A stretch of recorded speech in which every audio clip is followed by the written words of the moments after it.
All right, kids, our last video of the week. And again, I'll go nice and slow here to take us through this. Remember, if you have not watched the video that I posted stepping you through yesterday's worksheet, step by step, you have to do that first.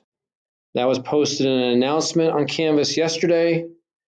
It's also in the same file that you got this link from. So please go through that. That should help clear up some questions that you may have had. All right, it's critical.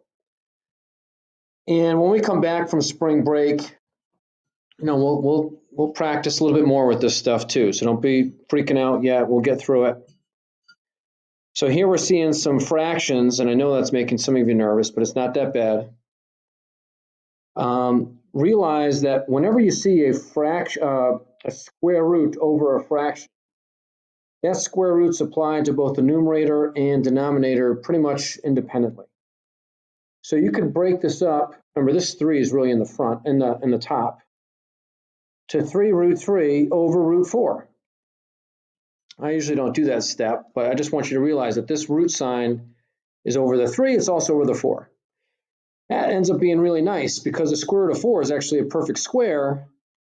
So this simply becomes 3 root 3 over 2, and we're actually done with that. There's nothing more you can do with that. There are no perfect squares in the root 3, so you can't simplify that. There are no square roots in the denominator, and the fraction is already reduced. So we're good, okay? This one here is similar to number 1. Again, we have a fraction, but remember, this is the same thing as the square root of 120 over the square root of 121. Now, again, the bottom, the denominator, that's a perfect square. A lot of people don't recognize that, but the square root of 121 is just 11. However, square root of 120, unlike the root 3 over here, square root of 120 can be simplified. You can break that up to 4 times 30. That 4 comes out as a 2. So we get 2 root 30 over 11. Now, why are we done now? Well, there are no square roots in the bottom. That's good. This fraction, 2 over 11, cannot be reduced. And there are no perfect squares that you can take out of 30. So we are actually done with that. Okay, rewatch, rewind and rewatch if you need to see that again. Down the next ones, we're starting to see some variables. It's still the same idea as what we just did before though. So, square root of 5 is just square root of 5. Square root of 9a squared, that's actually a perfect square. The square root of 9 is plane 3. Remember, this is an even power. The square root of an even power just comes out. You cut the power in half. We're actually done. Why again? Because there's no root in the bottom. You can't simplify the root 5.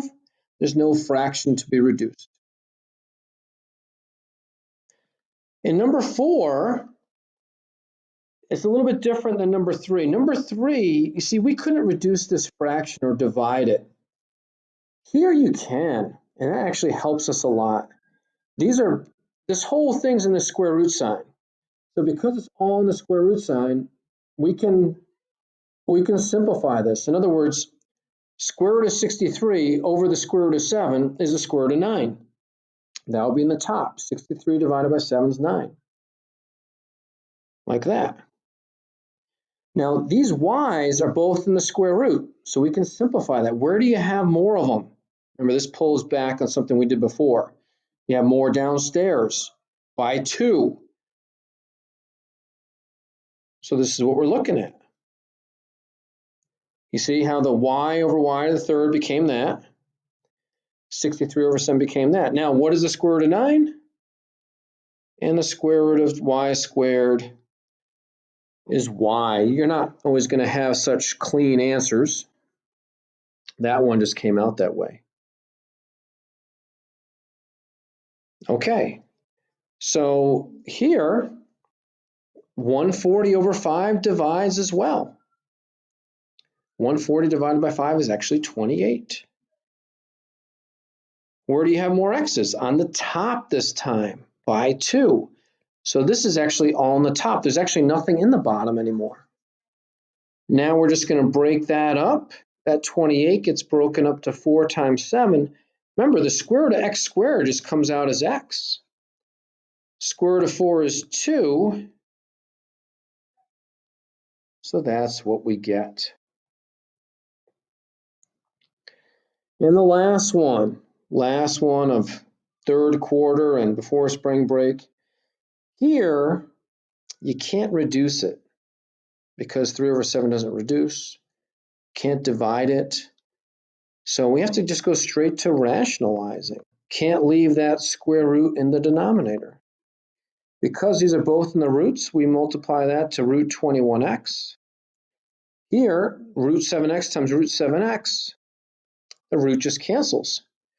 Now, I want you to be aware, in here, we're actually done. This is our answer. This does not reduce because this is not x over x. It's actually root x over x. So you can't, those behave differently. You can't do anything with that. And you have root 21 over 7. If it was 21 over 7, it would be 3. This is actually root 21. Doesn't simplify any further. There are no square roots in the bottom. We are actually done. Take your time, okay? And I will likely post video solutions to this worksheet tomorrow afternoon, on Friday afternoon. Sorry, I'm making this on Thursday. That's why I said tomorrow. After the submission window closes, I'll post detailed video solutions to the worksheet, just like I posted for the worksheet for Thursday. Okay, so please take a look at that.